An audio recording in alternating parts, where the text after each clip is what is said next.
Welcome to our deep dive on effective problem solving. Oh, very cool. We're taking inspiration from a classic George Pólya's How to Solve It, Okay. a book from 1945 that's surprisingly relevant even today. 1945. You might be thinking, 1945, is Yeah. that going to help me with my problems? Right.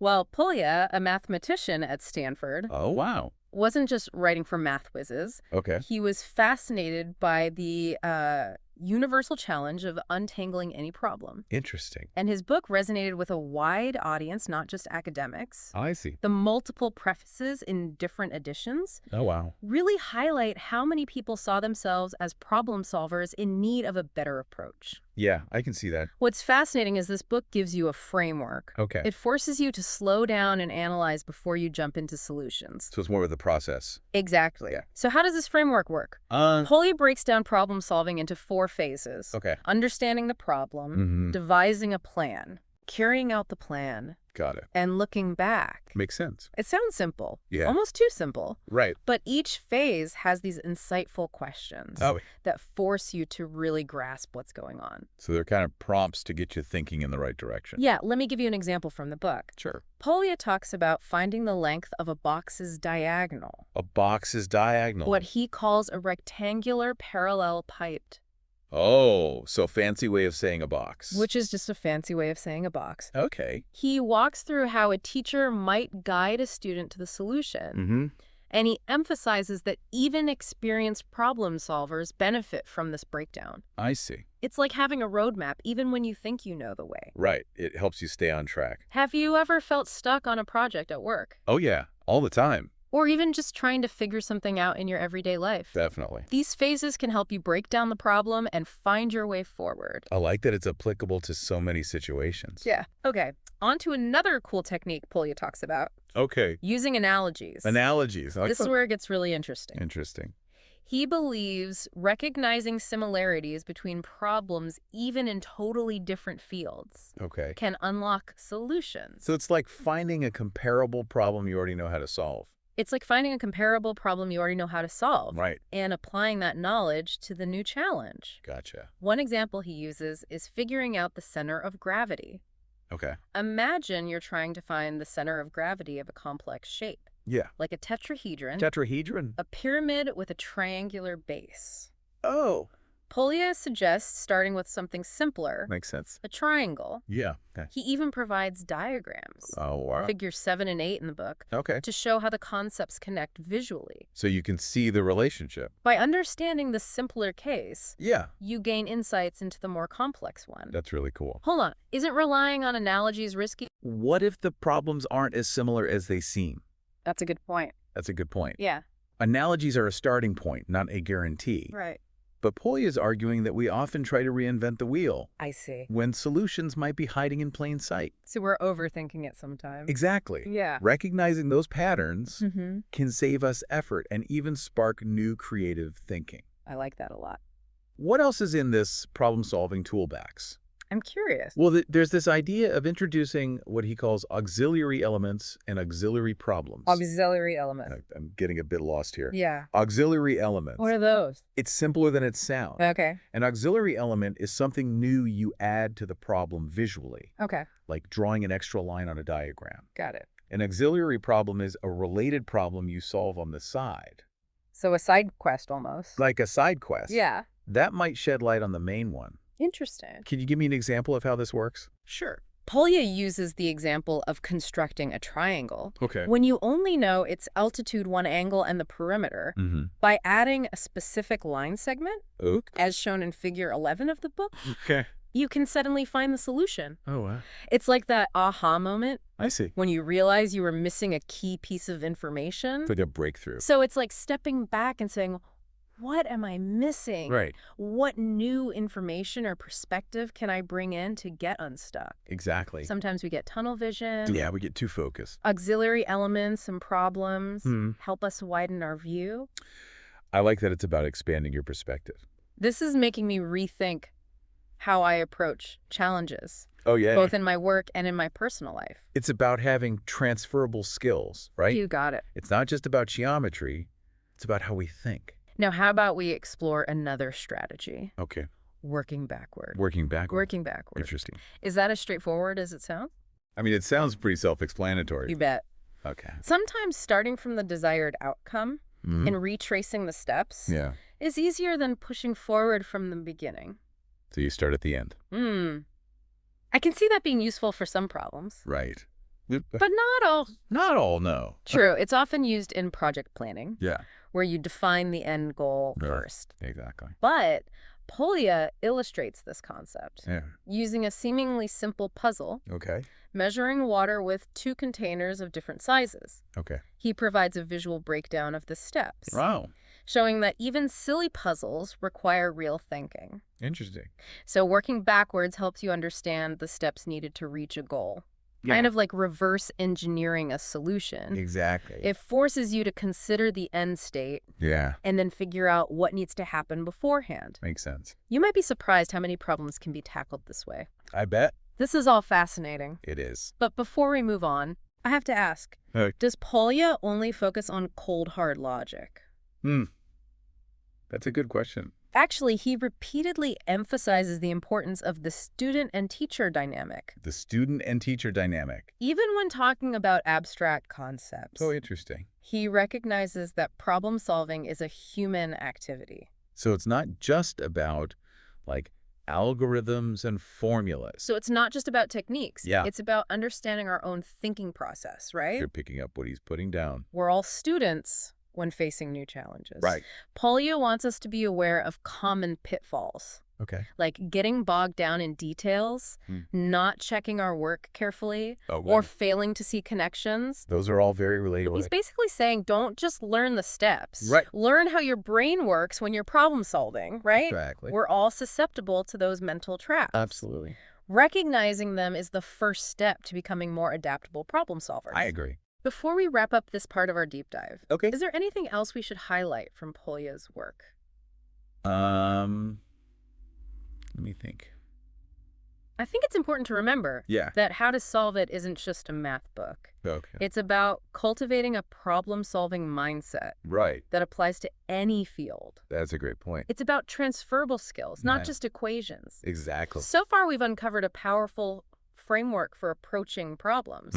The surprising power of analogies. Absolutely. And even the counterintuitive strategy of working backward.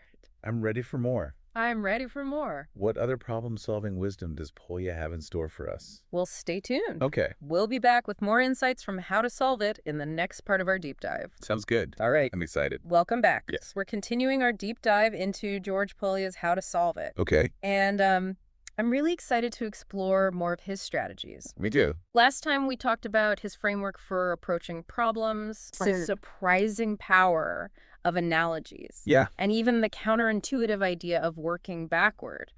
So where do we go from here? What other problem-solving gems does Polya have for us? Well, one of the recurring themes in the book is the importance of what he calls bright ideas. Bright ideas. Yeah. It sounds like he's talking about waiting for a stroke of genius. Yeah. Is that really a strategy? Well, there's definitely an element of inspiration involved. Okay. But Polya doesn't believe those bright ideas just appear out of nowhere. He argues they're often the result of careful preparation and a deep understanding of the problem. So it's not about passively waiting for a miracle. No. It's about putting in the work so you're ready when inspiration strikes. Exactly. Okay, I'm following you. Yeah. But how do we create the conditions for these bright ideas to emerge?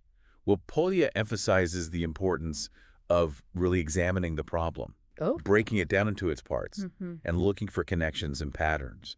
So really getting to know the problem inside and out. Exactly. Okay. He also encourages experimentation. Experimentation? Yeah, trying different approaches and, yes, even making mistakes along the way. Wait, mistakes? Yeah.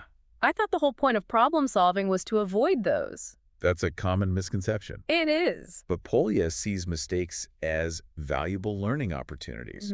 He even dedicates a whole section of the book to learning from our mistakes. Really? He wants us to analyze our errors and figure out why we went wrong. I can definitely relate to that. Yeah. Sometimes it's only after I figure out where I messed up Right. that I see the right way forward. Exactly.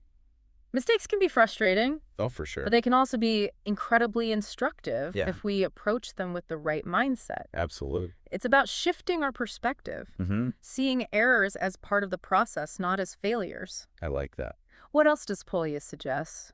Well, he reminds us that even experienced problem solvers can make careless errors, and that taking the time to carefully check our work can save us from unnecessary headaches. That seems obvious, but honestly, I'm guilty of rushing through solutions, only to realize I made a silly mistake that I could have easily caught if I'd slowed down. We've all been there. We have. But Polya takes this idea a step further. Okay. He suggests that checking your work isn't just about catching errors. It's about deepening your understanding of the solution. Oh, interesting. He wants us to ask ourselves, can I check the result? Can I derive the result differently? So it's not just about getting the right answer. No. It's about understanding the problem and the solution. Yes. From multiple angles. You got it.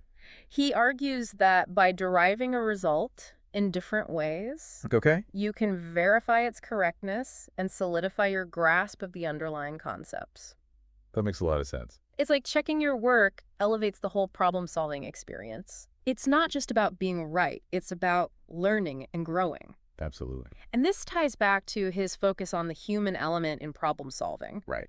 We're not robots just crunching numbers. We're trying to make sense of the world around us. Exactly. Okay.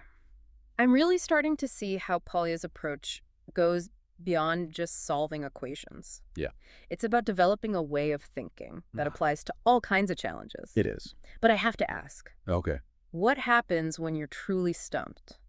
What does he say about those times when you hit a wall and can't seem to make any progress? Well, he has a technique for that, too. Oh, he does. He calls it variation of the problem.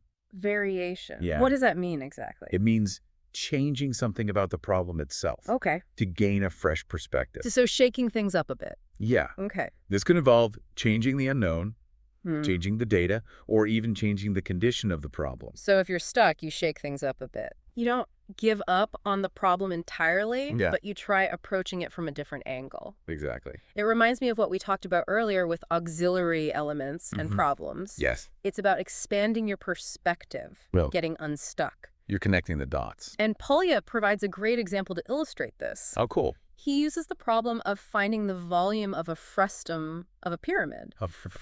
Way of frustum. I'm going to need a refresher on what that is. Sure. So imagine you slice the top off a pyramid. Okay. The remaining piece with its two parallel bases is called a frustum. Got it. Yeah. So how does variation help us find its volume? Well, Polya starts by asking, okay, what happens if we change the relationship between the sides of the bases? Okay. What if the top base is smaller than the bottom base? What if they're equal? Okay. What if the top base becomes so small, it's just a point making the frustum into a full pyramid? Ah, I see where you're going with this. Yeah. By exploring these different variations. We might find a simpler case that's easier to solve. Exactly. And then work our way back to the original problem. Exactly. And in the process, we might gain new insights that we wouldn't have discovered otherwise. It's like Polya is saying, don't be afraid to play with the problem. Your hand's dirty. Yeah. Explore different possibilities and see what happens. You got it. He's encouraging us to be playful and experimental in our approach. I like that. He also makes another really important point about the value of variation. He observes that it's often in solving a more general problem that we develop a deeper understanding of the specific problem we're trying to solve. Wait, that sounds counterintuitive. It does. Wouldn't focusing on the specific problem be more efficient? You might think so. Yeah. But Polya argues that by stepping back and looking at the bigger picture, we often uncover connections and patterns that we wouldn't have seen otherwise. So it's about seeing the forest for the trees. Okay. This can lead to more elegant and insightful solutions and a richer understanding of the subject matter. I see. I'm starting to see a theme here. Polya is constantly encouraging us to think beyond the immediate problem. Right. To connect ideas, to look for patterns. It's about making us better thinkers overall. You're absolutely right. Yeah. How to solve. It isn't just a toolbox of techniques. Okay. It's a philosophy of learning. I love that. It's about developing a mathematical mindset that applies to any field, right? Exactly. Speaking of learning, one technique that really stood out to me was specialization. Specialization. It's essentially the opposite of generalization. So if generalization is about broadening our view, Right. Specialization is about zooming in on a particular detail. Precisely. Okay. And Polya argues that this can be particularly useful in testing the validity of a general statement or theorem. Interesting. Can you give me an example of how this works? Sure. Let's say we're trying to prove a theorem about all triangles. Okay. To test it, we might choose a specific type of triangle, Okay. an isosceles triangle, and see if the theorem holds true in that case. I see. Yeah. So by testing the theorem in a specific, well-defined instance, Right. we can gain a better understanding of its limitations or potential exceptions. Exactly. And if it doesn't hold true in that specific case, Yeah. then we know the general theorem needs to be refined. Yeah, exactly. And Polya points out that this process of specialization Okay. can also help us find counterexamples to general statements. Like proving all birds fly wrong by simply pointing to a penguin. You got it. That's a counterexample. That's a counterexample. Yeah. And Polya argues that specialization can be a powerful tool for uncovering these counterexamples. I see. He uses the example of two ships traveling at different speeds Okay. and asks at what moment are they nearest to each other. The intuitive answer might be that they're closest when they're moving in the same direction. That seems logical. It does. If they're both heading the same way, the distance between them should be shrinking. But Polya challenges this assumption. Oh, really? He uses specialization Okay. by considering the extreme case where one ship is at rest. In this scenario, it becomes clear that the ships are actually closest when the moving ship is directly opposite the stationary ship. Wow, that's a great example. It is. Of how specialization can challenge our assumptions. Right. And lead to new insights. It forces us to question what we think we know. Yeah. And by testing those assumptions rigorously, we can arrive at a more accurate understanding of the problem. This is all so fascinating. It is. I feel like we've covered so much ground. We have. But there's still more to unpack. There is. Before we move on to the final part of our deep dive, what should we leave our listeners pondering? I think it's worth reflecting on the fact that how to solve it isn't just about math.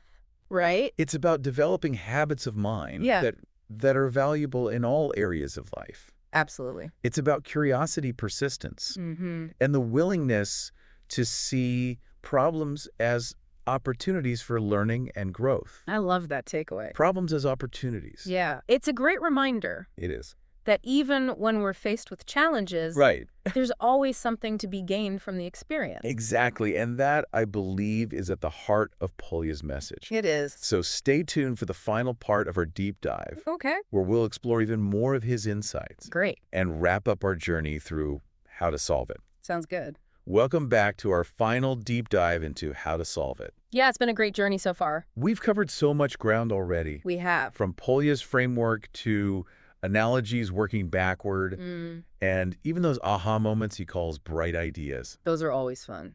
I'm excited to see what else he has in store for us. Me too. We've talked about techniques. But does Polya address the mindset needed for effective problem solving? Good question. Absolutely. Okay. One of the most insightful parts of the book is his discussion of pedantry and mastery. Pedantry and mastery. He contrasts these two approaches to using rules and procedures. Interesting. Pedantry. Pedantry. That makes me think of someone who's overly rigid and focused on rules for their own sake. Like a stickler for the rules. Am I on the right track? You're spot on. Okay. Polya describes the pedant as someone who applies rules mechanically without understanding the why behind them. Okay. They might know all the steps, Yeah. but they lack the flexibility and adaptability of a true master. So a master in this context is someone who gets the deeper principles, not just the rote steps. They can bend the rules when needed. Exactly. A master has internalized the principles and can use them creatively. They see the bigger picture, the connections between ideas. It's about seeing the whole system.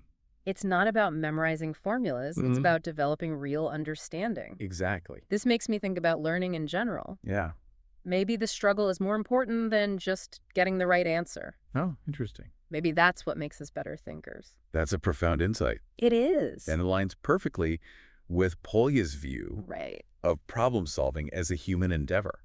It's about embracing the challenge. Yeah. The messiness, the uncertainty. It's not always a clean process. It's about being a lifelong student, always learning, always growing. Absolutely. And Polya reminds us, yeah, this journey never truly ends. It doesn't. There's always more to discover, more to understand, more to master. Always something new to learn. What about intuition? Intuition. Does Polya think there's a role for that in problem solving? He does acknowledge its power.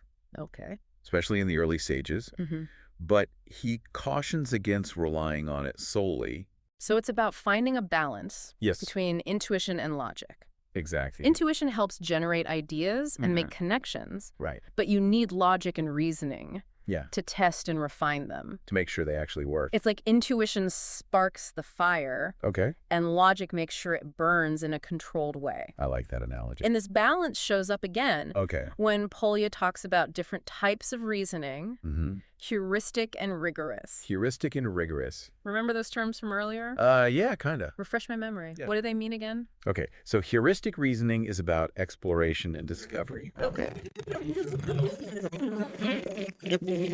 Educated guesses. Okay. To guide your thinking. Right?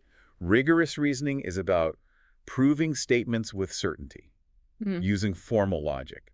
So heuristic is more exploratory. Yes. While rigorous is about solidifying and proving things. Precise. And Polya believes both are essential. They both have their place. Heuristic reasoning gets you moving, generates ideas, and rigorous reasoning validates those ideas. Yeah. Making sure they hold up. It's a good system of checks and balances. It's like the scientific method. Oh, yeah. You start with a hypothesis, often based on intuition or observation. Right. And then you test it rigorously with experiments and evidence. That's a great connection. It shows how Polya's ideas reach beyond just math.